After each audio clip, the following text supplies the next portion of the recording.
Okay, तो how to compute GAV, gross annual value. ठीक है, तो ये जो ग्रॉस एनुअल वैल्यू होती है ना, इसी पे टैक्स देते हैं हम लोग।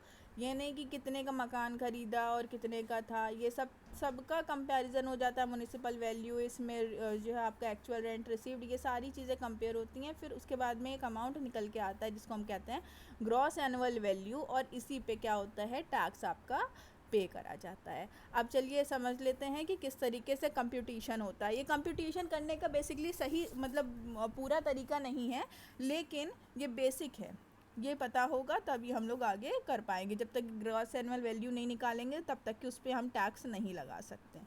ठीक है, तो कंप्यूटेशन इसका क्या होता है, सबसे बड़ी बात on the basis of comparison होता है। हम लोग को कंपेयर करनी होती हैं इसमें अलग अलग वैल्यू।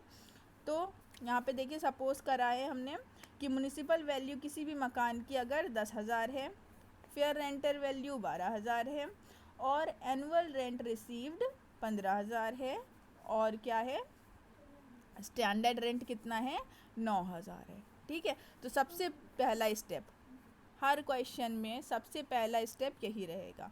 अगर म्युनिसिपल वैल्यू दी है और फेयर रेंटल वैल्यू दी है, ठीक है, ठीक, यहाँ पे गिवन है, सपोज करा हुआ है हम लोग ने 10,000 है म्युनिसिपल वैल्यू, और किसी भी और मकान की फेयर रेंटल वैल्यू कितनी है, 12,000 है।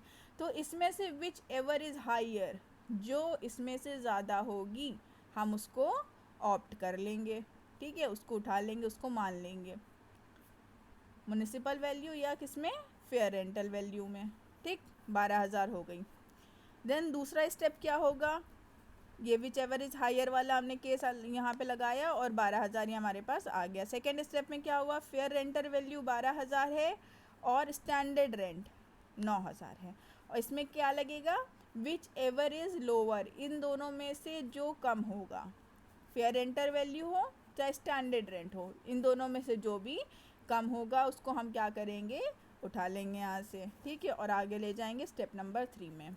जैसे 9,000 है, तो ये 9,000 अगर स्टैंडर्ड रेंट कम हुआ फेयर रेंटल वैल्यू से, तो हम उसे क्या कहते हैं, एक्सपेक्टेड रेंट, वो एक्सपेक्टेड रेंट बन जाता है। फिर एक्सपेक्टेड रेंट हमारा और एक्चुअल रेंट जो हमने माना हुआ था, जो सरकार ने माना हुआ था स्टैंडर्ड रेंट, एक्सपेक्टेड रेंट, वो किससे कंपेयर करेंगे, एक्चुअल रेंट से, जितना हम रिसीव कर रहे हैं एक्चुअली में।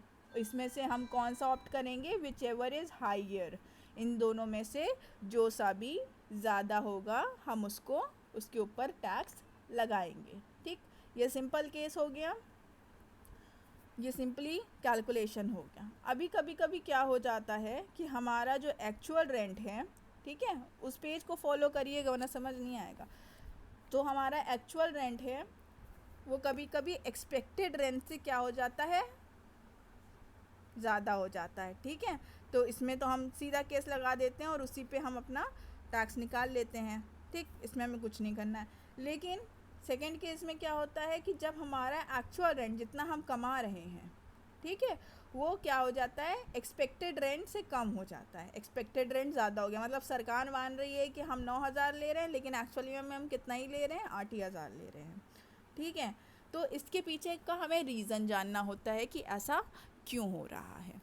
ठीक है, वाई जानना होता है कि एक्चुअल रेंट हमारा क्यों कम हो रहा है। तो दो रीज़न इसके निकल के आते हैं।